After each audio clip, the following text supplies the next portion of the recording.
15 વર્ષ નહોતું ત્યારે અમે ખૂબે પાણી પીતા હતા। અમારા ગામની પરિસ્થિતિ એવી હતી ને કે અમારા ગામની અંદર કોઈ જે હોય ઘરને હાલવા કોઈ તૈયાર નહોતું। ખેડૂત પાસે ખેતી જમીન હોવા છતાં અહીંયાથી હિજરત કરી છે। 200 ફૂટ 300 ફૂટ જ્યાં પર પાણી મળતું નહોતું। એક વર્ષ પહેલાં તમે અહીંયા આવીને જુઓ ને તો દૂર સુધી ખાલી આમ ધૂળ જ દેખાય, કંઈ હતું જ નહીં। અમને પોતાને અહીં આવવાનો જીવ નહોતો થતો।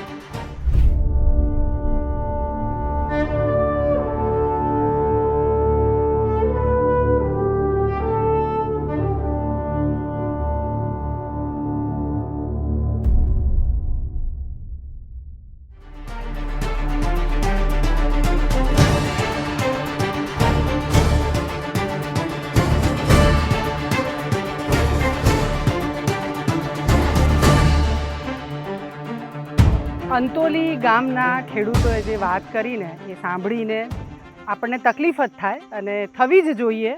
પાણી એ હું એવું કહું છું કે આ જમીનમાં દાટેલી સુવર્ણ મુદ્રા જેવું ધન છે।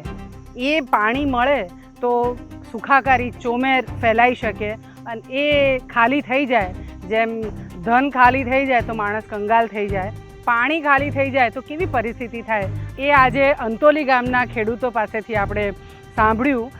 વાસણો છે એમની પાસે, બહુ મોટા નથી તળાવો। અહીં આપણને જેમ બનાસકાંઠા, પાટણ, મહેસાણા, ઇવન ઘણા બધા વિસ્તારોમાં દેખાય કે એક ગામમાં 7-8 તળાવો હોય અને ખૂબ મોટા તળાવો। અહીં એટલા મોટા તળાવો પણ નથી, નાના તળાવો છે પણ પાછા ઊંડા પ્રોપર વેમાં નથી થયા। એમ સરકારે એ પ્રયત્નો પણ કરવા જોઈએ કે તળાવો જેટલા છે એટલા બહુ જ ઊંડા કરવા જોઈએ। ગૌચરની જગ્યાઓ પડી હોય તો ત્યાં નવેસરથી નીમ પણ કરવા જોઈએ તળાવો, કેમ કે તળાવ જ આ બધા ગામોનો આધાર છે જીવવા માટેનો। જેમ ડુમેચા ગામના સરપંચે કીધું અમે ત્યાં પ્લાન્ટેશન કરવાના છીએ, એ 2 કિલોમીટર દૂરથી પીવાનું પાણી લાવે તો આ તો બહુ જ એટલે આમ અંદરથી એવું થાય કે આ યોગ્ય નથી। એમ એ આવ્યું એટલે એમને જરાક શાંતિ થઈ, પણ સંપૂર્ણપણે તો શાંતિ નથી જ થઈ। એમના ગામમાં પાણી મળે, દરેક ખેડૂતને પાણી મળે ને ખેતી કરે એવું થઈ શકે તો એ શાંતિ કહેવાય।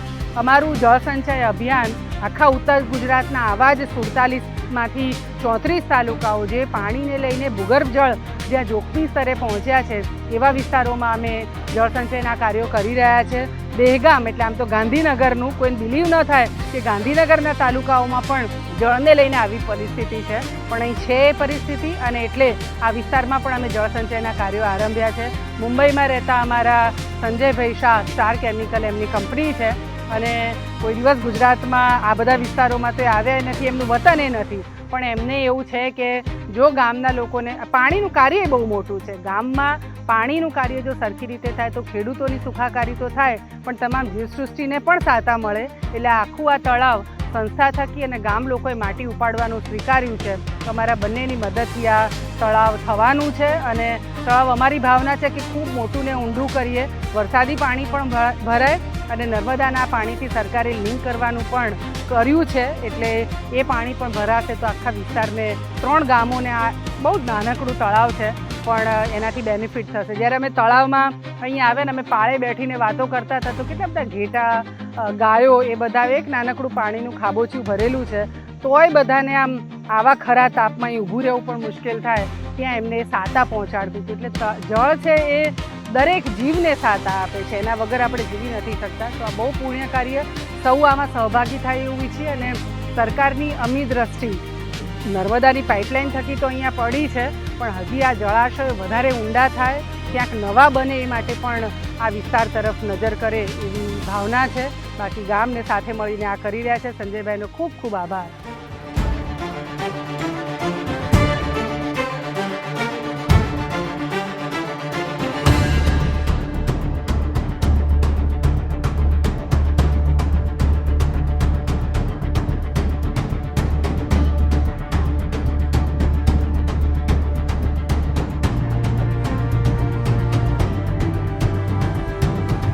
આ વિસ્તારમાં જે ગાંધીનગર જિલ્લામાં દહેગામ તાલુકાની પરિસ્થિતિ ખરાબ છે, પણ આ વિસ્તારોમાં અમે ફર્યા ને એટલે જોયું કે અહીંયા તો તળાવના અંદર બાવળો છે એ 25-25 વર્ષ જૂના બાવળો છે, એટલે એના ઉપરથી જ આપણે વિચારી શકાય કે અહીંયા તળાવ ઊંડા થયા જ નથી। એટલે આ વિસ્તારમાં પાણીની ખૂબ વિકટ પરિસ્થિતિ છે।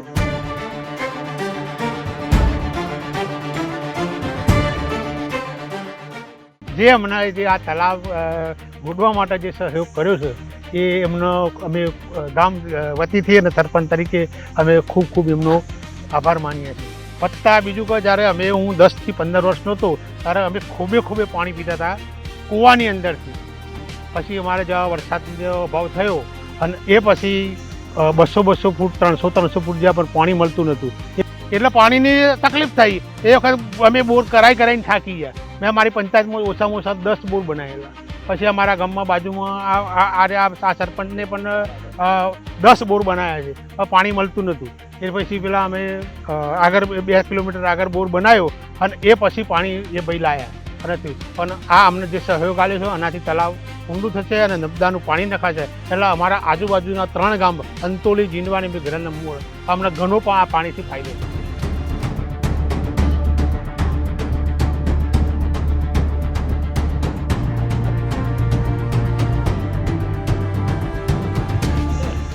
અમારા ગામની પાણી જે પરિસ્થિતિ હતી ને એ આજથી તમે 2 વર્ષ પહેલાં આવો ને તો એટલી વિકટ હતી કે તમે સ્ટેન્ડે આવો ને તો જે લેડીઝો હતી, સ્ત્રીઓ હતી ને ત્યાં પાણી ભરતી હોય. ગામમાંથી પાણી ત્યાં ભરવા પહેલાં જેવી સિસ્ટમ કૂવામાં ભરતા એ રીતના બરાબર. અમારા ગામની પરિસ્થિતિ એવી હતી ને કે અમારા ગામની અંદર કોઈ જે હોય છોરી હાલવા તૈયાર નહોતું, કન્યા હાલવા કોઈ તૈયાર નહોતું. કારણ કે પાણીની પરિસ્થિતિ એવી હતી, કારણ કે દૂર ભરવા જવું પડતું. આજુબાજુના જે બોર હતા ને થોડું પાણી કાઢતા ત્યાં મહી ભરી લાવતા હતા. ચોમાસું એક જ સિઝન ખેતી થતી હતી. બોર બનાવીને થાક્યા. પંચાયતની અંદર પણ 10 થી 12 બોર બનાવ્યા પંચાયતની નજીક, પણ પાણી જ થતું ને એનાથી ઊંડી જઈએ તો ખારું પાણી આવતું હતું. અત્યારે મારા ગામની અંદર પણ તળાવ ગોડવાની જે આજે VSM સંસ્થા દ્વારા મિત્તલબેન પટેલ દ્વારા કામગીરી અત્યારે ચાલુ જ છે. એ ઊંડા કરશે તેની આજુબાજુ પણ અમારા ગામની જે ખેતી લાયક જમીન છે તેના કારણે હને તર ઊંચા આવશે. તો એના કારણે પણ જે ખેડૂતોને ઘણો બધો ફાયદો થશે.